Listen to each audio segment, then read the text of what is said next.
have control walking into the ball. So the rhythm of this drill is giving them some movement that will allow them from here, once they move to that ball, they'll get on their backside.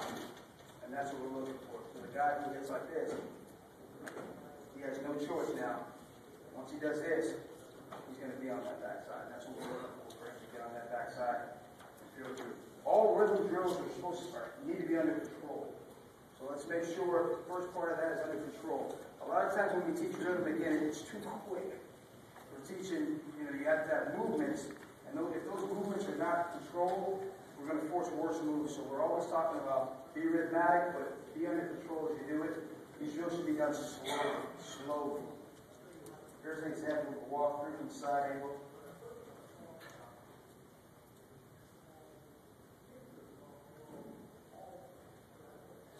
Here's what the drill looks like from behind. Again, he's working nice and under control. It's under control. I love to see that move happen from here. Let's see that happen. You should be able to control your lower half when you're working these rhythm drills. It should be quick. Throwback drill is the second drill. In a throwback drill, again, we're trying to create some rhythm, some timing for a player. Lights yellow right there. Some rhythm, some timing for a player in the throwback drill. Okay? So what we're looking for here is to start forward, and all the player's going to do is start here nice and loose. Guys that are tense, straight forward, black rhythm. Here, all they're doing is go from here, nice and easy back. And then they're going to work into this one. So they're simply working straight from here, sway back, boom, take a swing. Creating easy rhythm. Once they get here, they're in a good position. Always careful of over-rotation. You don't want over-rotation. You're staying square. We're here, boom, back, boom, working into our swing. When we do these drills, we don't reset at the top. So it's amazing, but players that lack rhythm, it's a habit. Even though they lack rhythm, not having rhythm becomes a habit. So what ends up happening, you'll see guys go here, and you'll say, be loose, come back, and they'll go, okay. They get right back to that stiff spot and go to the ball. We want, for this drill purpose, we want it to flow. Boom. We don't want a long pause at the top. We want to see this swing flow and get them understanding how to have some movement and working through the baseball. This drill can be done from tee, this drill can be done from toss. When you're doing it in a toss fashion, it's going to be up to our coaches or the coaches to make sure you time this drill properly. If we're asking these players to have rhythm, we're going to have some rhythm when we're working the drills. Okay, so this is, guys that walk up and toss, this is probably not going to be, you're going to have to stand still on this. You're going to test yourself to kind of toss from a bit of a standstill position. At times, if you can walk and time it, that's okay. But the key is the player will sway the bat 3 times. On the 3rd time, we need to time it so that they don't have to come to a pause at the top. So it just simply look like they're just going to go 1, 2. On that 3rd one, boom. They should be able to come back and hit. And you just need to be able to time your toss on that 3rd swing. Okay, I'll show a couple of examples of what it looks like when we're doing that drill. This is just coming off of the tee with the throwback. He's doing this on his own.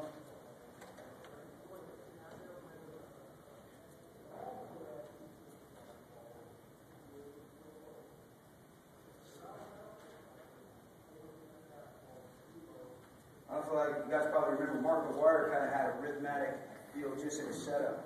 And he kind of started out there. It's a great move, especially bigger, stronger guys that tend to get tense the longer they're up there. You want to have something nice and easy to keep them loose. And this is what it looks like with the toss, where you can time that 3rd.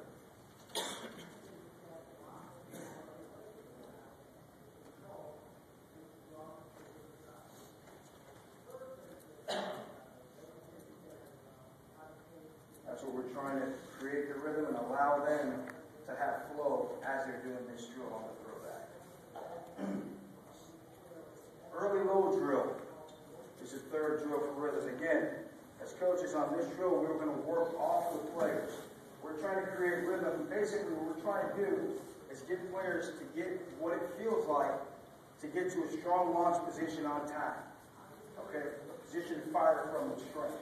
So as we do our early low drills, we're what's going to happen here is the player is actually going to start his load.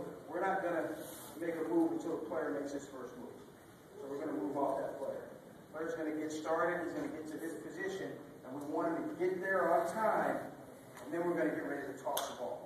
So what you're looking for, each guy will be a little different. Some guys, again, guys with high leg kicks, they'll be easy to time. Some guys will be maybe a slight inward knee action. We got to get a feel for our player. But we want them to get started before we start. As they start, a couple things that need to happen here. They're going to hold their position longer. That's what we want. Again, when we're looking at that, we're not looking for this. This is bad. If they're trying to stay on that backside, but they're uphill, that's bad. If they're over that backside, we don't want that. We want guys to work on that back knee, staying inside the ankle if possible. Okay? We want this back knee to stay in here. Position of strength. We don't want this thing here over. You'll come across players that bow-legged.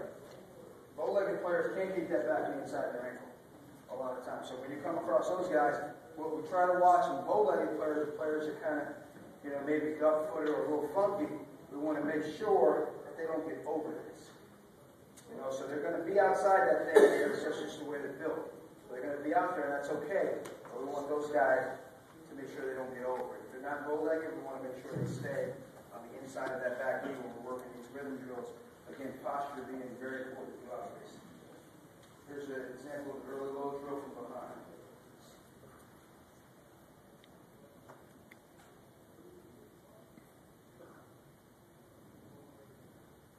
The hitter should be able to control that. Early load allows him to get started. Again, guys that go straight forward, that never get back, this drill is great for them because you have to wait for them to start. So they have to go back or we'll never start because they just want to go forward. So now it's like, I'm not tossing until you get something going back. It forces them to get to a loaded position, to get to a strong move. Again, get into that position, holding it with the back foot squared up. Creates better pitch recognition as well as rhythm. You're going to see the ball longer. Here's a side view of that same drill. What we're looking for. Does a nice job of keeping the shoulders in a pretty squared up position. Stays inside of the back knee. Drives through. Finishes the bounce.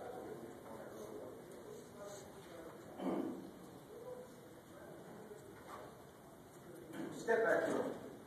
Step back drill is another drill. Ball placement is huge in this drill. So when we put the ball out on the tee, it's important. In a step back drill, we don't want to have the ball too far forward. We don't want to have the ball too deep. So I always say kind of right in the center of your body. Kind of like where he set up there, that's where you want to be with this drill.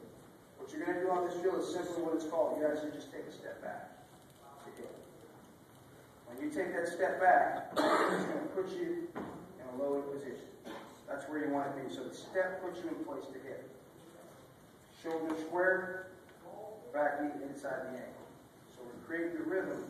We're creating the launch position from the step back, and we're in a position to hit. And we're going to work down through the baseball. All these drills are supposed to basically, they're working to get a player to get into a strong position to fire from. Enable the player from this position to create better pitch recognition. If I'm here, I'm in a good position, I can see what's going on. If I'm here, I got to make a decision quicker. The faster I have to make a decision, we want to create time. Probably less time I give myself, more inconsistent.